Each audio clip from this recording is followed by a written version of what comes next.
ہفتے میں 7 دنوں میں ایک دن بابرکت بنایا، وہ جمعہ کا ہے۔ اللہ تعالیٰ نے قوم یہود سے کہا کہ میرے علم میں ایک دن ہے بہت برکت والا، وہ تم ڈھونڈو اور چن لو۔ تو انہوں نے خطا کھائی اور ہفتے کا دن چن لیا۔ ہفتے کو یہودی عبادت کرتے ہیں، کام نہیں کرتے۔ پھر اللہ تعالیٰ نے عیسیٰ علیہ السلام کی قوم سے کہا کہ ایک دن میرے بارگاہ میں بہت بابرکت ہے، دعائیں قبول ہوتی ہیں، اسے تم ڈھونڈو۔ ان پہ چھوڑا تو انہوں نے اتوار چن لیا۔ لیکن جب ہماری باری آئی تو اللہ نے ہمیں نہیں کہا کہ ڈھونڈو۔ اللہ نے اپنے محبوب کی محبت میں جناب رسول اللہ صلی اللہ تعالی علیہ وسلم کی طفیل اللہ تعالیٰ نے ہمیں خود بتا دیا کہ وہ جمعہ کی رات ہے اور جمعہ کا دن ہے۔ یہ سب سے بہترین دن ہے جمعہ کا، اور پورے سال کے لحاظ سے جمعہ کی رات سب سے بہترین رات ہے۔ خصوصی طور پر پھر شب قدر سب سے اعلیٰ ہو جاتی ہے، لیلۃ القدر سب سے اعلیٰ ہو جاتی ہے۔ تو وہ 21، 23، 25، 27، 29 کی راتوں میں کوئی ایک رات ہوتی ہے، تو وہ اللہ تعالیٰ نے بہت ہی بابرکت بنائی۔ اللہ ہمیں نصیب فرمائے۔ تو جمعے کا دن اللہ تعالیٰ نے پسند فرمایا، اس میں ایک گھڑی دعا کی قبولیت کی ہے، وہ چھپی ہوئی ہے۔ اس گھڑی میں جس خوش نصیب کو ہاتھ اٹھانے کی دولت مل جائے وہ دعا فوراً قبول ہوتی ہے، وہ سیدھی عرشوں پر جاتی ہے۔ علماء نے اس میں تحقیق کی، ہر ایک نے اپنے اپنے خیال کے مطابق۔ بعضوں کے نزدیک جب امام خطبے کے لیے ممبر پہ آتا ہے تو وہ دعا کی قبولیت کا وقت ہے۔ بعضوں کے نزدیک جب دو خطبوں کے درمیان بیٹھتا ہے تو وہ وقت دعا کی قبولیت کا ہے، اور بعضوں کے نزدیک عصر سے مغرب کے درمیان کوئی بھی گھڑی اللہ کی بارگاہ میں دعا کی قبولیت کی ہوتی ہے۔ تو جمعہ کی نماز کو اللہ کے نبی نے بہت اہم قرار دیا، اور ارشاد میں بڑے دکھ کے ساتھ یہ حدیث بیان کر رہا ہوں۔ میرے نبی نے فرمایا جو 3 جمعے مسلسل چھوڑ دیتا ہے وہ میری ملت سے خارج ہو جاتا ہے، میری امت سے خارج ہو جاتا ہے۔ تو میں اپیل کروں گا ان بہن بھائیوں سے جو نماز میں سستی کرتے ہیں، کم از کم جمعہ ضرور پڑھ لیا کریں۔ عورتوں پہ جمعہ فرض نہیں ہے، مردوں پہ فرض ہے۔ تو میں کہا کرتا ہوں جو دوست ملتے ہیں جی نماز نہیں پڑھی جاتی، تو میں ان سے کہتا ہوں ایک نماز 5 میں سے طے کر لو اور ایک جمعہ طے کر دو، 2 نمازیں شروع کر دو۔ جس نے بھی اس پہ عمل کیا وہ 5 وقت کا نمازی بن گیا۔ تو جمعہ کی نماز کے بعد جمعہ سے جمعہ تک کے جتنے گناہ ہوتے ہیں وہ اللہ تعالیٰ معاف فرما دیتے ہیں، اور جو جتنی جلدی جا کے بیٹھتا ہے امام کا خطبہ سننے کے لیے اس کو اتنا زیادہ اجر ملتا ہے۔ تو آج رمضان کا پہلا جمعہ ہے کہ ہم اس کا اہتمام کریں۔ رمضان المبارک میں جنگ بدر ہوئی، 17 رمضان جمعے کا دن، اور اللہ نے قیامت کو بھی جو قائم کرنا ہے جمعے کا دن۔ تو ہر دن اللہ کی بارگاہ میں بابرکت ہوتا ہے اگر ہم اس میں اللہ کی مان کے چل رہے ہیں، اور رمضان شریف میں خاص طور پر، اور پھر جمعہ ہو تو خاص طور پر اس میں ہم اپنے عبادت کو بنائیں۔ درود شریف جمعے کے دن کا مبارک عمل ہے کثرت سے درود شریف پڑھنا، اور 300 دفعہ جو درود شریف پڑھ لیتا ہے وہ کثرت میں شمار ہو جاتا ہے، اوپر کی کوئی حد انتہا نہیں ہے۔ ہمارے ایک رشتہ دار تھے، وہ انتقال ہو گیا، اللہ ان کو درجے بلند کرے۔ وہ روزانہ ایک دن میں 10,000 دفعہ درود شریف پڑھا کرتے تھے، ہر وقت تسبیح ان کے ہاتھ میں ہوتی تھی اور روزانہ 10,000 دفعہ درود شریف پڑھا کرتے تھے۔ تو میرے بہن بھائیوں، میرے عزیزوں، اللہ تعالیٰ نے ہمیں ہر نماز کی بڑی اہمیت بتائی ہے، ہر نماز کی، لیکن خاص طور پر جمعے کی بڑی فضیلت ہے، اور جمعہ بھی رمضان المبارک کا ہو تو اور زیادہ وہ باعث برکت ہے، قابل رحمت ہے۔ تو روزے کا بھی اہتمام ہو اور ساری نمازوں کا اہتمام فرمائیں، کوئی باجماعت پڑھنے کی کوشش کریں، کوئی جماعت سے رہ جائے تو پھر اس کو چھوڑے نہیں، اسے ضرور پڑھ لیں، کہ نماز کی اللہ تعالیٰ نے جتنی تاکید قرآن میں کی ہے اور کسی کی اتنی تاکید نہیں کی، اور اللہ تعالیٰ نے 10 دفعہ اقیموا الصلاۃ اقیموا الصلاۃ اقیموا الصلاۃ وآتوا الزکاۃ، تو 10-12 دفعہ اللہ نے قرآن میں براہ راست حکم کیا اقیموا الصلاۃ وآتوا الزکاۃ۔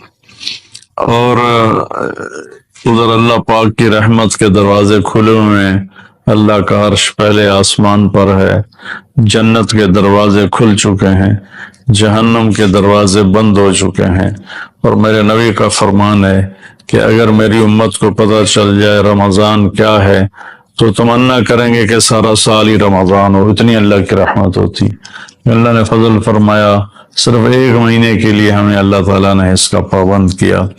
تو میرے بھائی بہنوں، اس مہینے کو قیمتی بناؤ، کسی سے ہم لڑے ہوئے ہیں، ہم صلح کر لیں، مرنے والے سے پوچھو کہ لڑائی کا کیا نقصان ہوتا ہے، مرنے والے سے پوچھو دنیا کی دوڑ کا کیا نقصان ہوتا ہے، مرنے والے سے پوچھو ماں باپ کی نافرمانی کا کیا انجام ہوتا ہے۔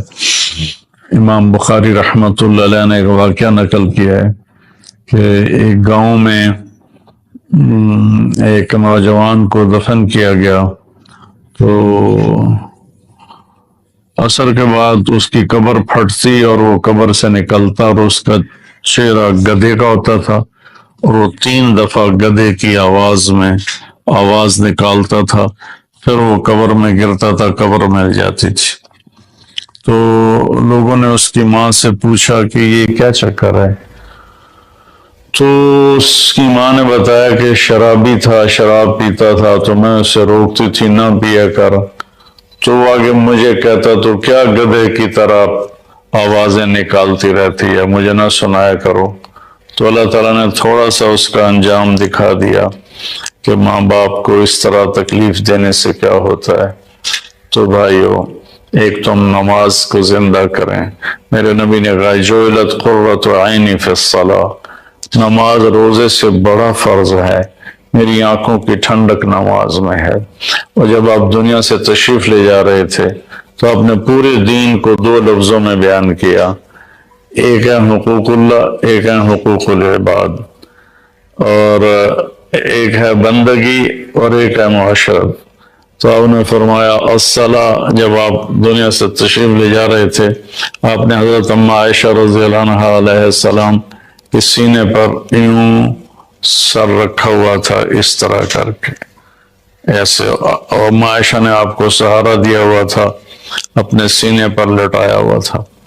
تو آپ فرما رہے تھے الصلاۃ وما ملکت ایمانکم، میری امت ایک نماز نہ چھوڑنا، اور ایک میری امت کے غریب طبقے پر رحم کرنا، ان کے ساتھ آسانی کا سلوک کرنا، ان پر سختی نہ کرنا، ان سے نرمی کا سلوک رکھنا۔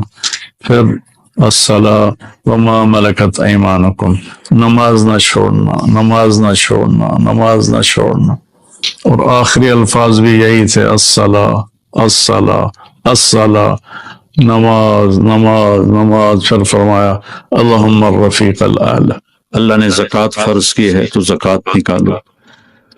اب تو اتنے حالات ہیں کہ متوسط طبقہ بھی زکوٰۃ کا مستحق ہے، اپنے زکوٰۃ سے بڑھ کے نکالو، کیونکہ زکوٰۃ دینے والا بخیلوں سے تو نکل جاتا ہے، لیکن سخیوں میں داخلہ اس سے اوپر کرے گا تو ہوتا ہے۔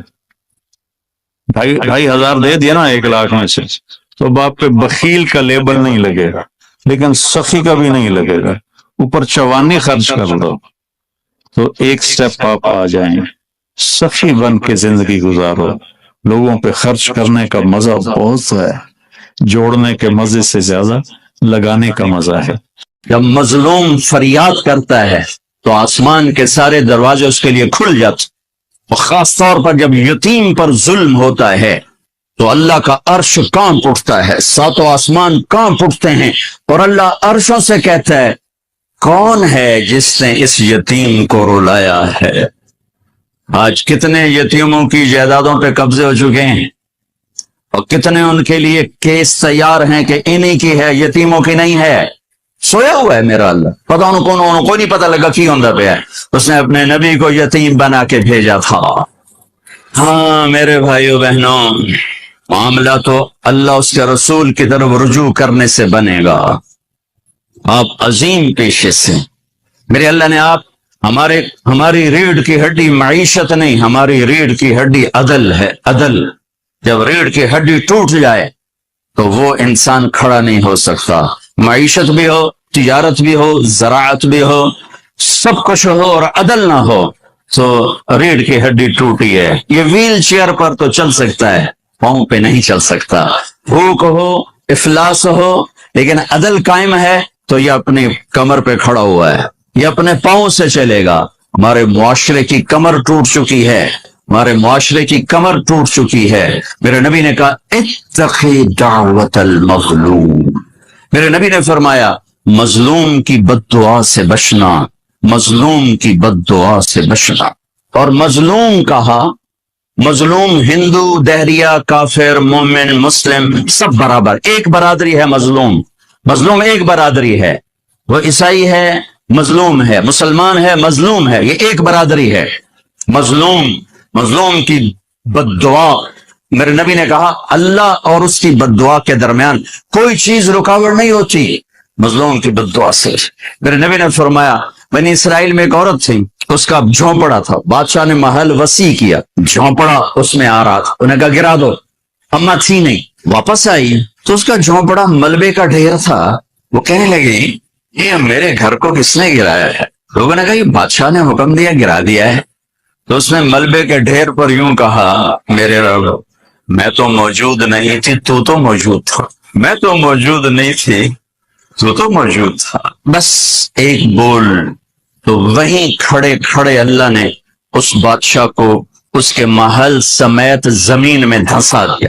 ایک دھماکے کے ساتھ زمین پھٹی اور بادشاہ اپنے لشکر سمیت محل سمیت زمین کا نوالا بن گیا. یہ اللہ ہے. اور میرے نبی نے فرمایا تھا وَارْتَفَتِ الْأَصْوَاتُ فِي الْمَسَاجِدِ، مسجدیں بھڑک اٹھیں گی. اور کیا ہوگا؟ وَظَهَرَتِ الْقَيْنَاتُ وَالْمَعَازِفِ، موسیقی کی محفلیں قائم کی جائیں گی، گانا بجانا تہذیب بنے گا. وَلُبِسَ الْحَرِيرَ، مرد ریشم پہنیں گے. وَشُرْبَتُ الْخُمُورَ، اور شراب پی جائے گی، شراب کی محفلیں سجائی جائیں گی. وَلَانَ آخِرُ هَذِهِ الْأُمَّةِ أَوَّلَهَا، اور آج کے لوگ پہلے لوگوں کو بے وقوف کہیں گے، جاہل کہیں گے، ان پڑھ کہیں گے کہ جب میری امت یہ کام کرے گی فَلْيَرْتَقِبُوا عِنْدَ ذَلِكَ رِيحًا حَمْرَاءَ، پھر موسم کے تیور بدل جائیں. زمین بھی تیور بدل رہی ہے، فلک بھی آنکھیں دکھا رہا ہے. پھر ہوائیں پاگل ہو جائیں گی، بجلیاں کڑکنے لگیں گی، بے موسم کی بارشیں، فصلات کیا انسان بھی بہا کے لے جائیں گے. وَخَسْفًا وَقَذْفًا، اور زلزلے آئیں گے اور آسمان سے اللہ کی ناراضگی کے دروازے کھولیں گے، جیسے تسبیح کا دھاگا ٹوٹتا ہے اور دانے ٹپ ٹپ ٹپ ٹپ ٹپ ٹپ ٹپ ٹپ زمین پہ گرتے ہیں. اس طرح اللہ کی ناراضگی کی نشانیاں اوپر نیچے اوپر نیچے اوپر نیچے آتی رہیں گی آتی رہیں گی آتی رہیں گی، یہاں تک کہ تم لوٹو اپنے اللہ کی طرف، واپس جاؤ اپنے اللہ کی طرف. میرے بھائی بہنوں، آپ بڑے عالی شان پیشے سے ہیں. عدل عدل.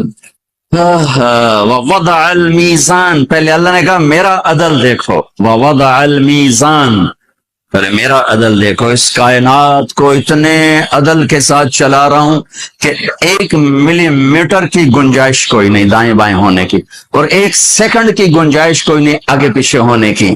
یہ زمین، ایک مثال دیتا ہوں، ووضع المیزان کی ایک مثال دیتا ہوں۔ ہماری زمین 24,000 کلومیٹر گولائی میں ہے۔ یہ ہر 1 سیکنڈ میں سورج سے 2.5 ملی میٹر، سینٹی میٹر نہیں، 2.5 ملی میٹر سورج سے دور ہو جاتی ہے ہر سیکنڈ۔ صرف 3 مائکرو میٹر کا فرق پڑ جائے، یہ 3.5 کی 2.5 کی بجائے یہ 2.8 ہو جائے، 2.8 ہوگا، ٹھیک، یا یہ 2.2 ہو جائے، 3 مائکرو میٹر زیادہ ہو جائے یا کم ہو جائے، تو چند ہفتوں میں یہ سارا ہمارا جو سولر سسٹم ہے یہ تباہ ہو جائے، تباہ ہو جائے۔ 2.5 نہیں، 2.8 2.8 ملی میٹر یہ سورج سے دور ہوتی ہے۔ یہ 3.1 ہو جائے یا 2.5 ہو جائے تو یہ ہمارا سارا سولر سسٹم تباہ ہو جائے گا۔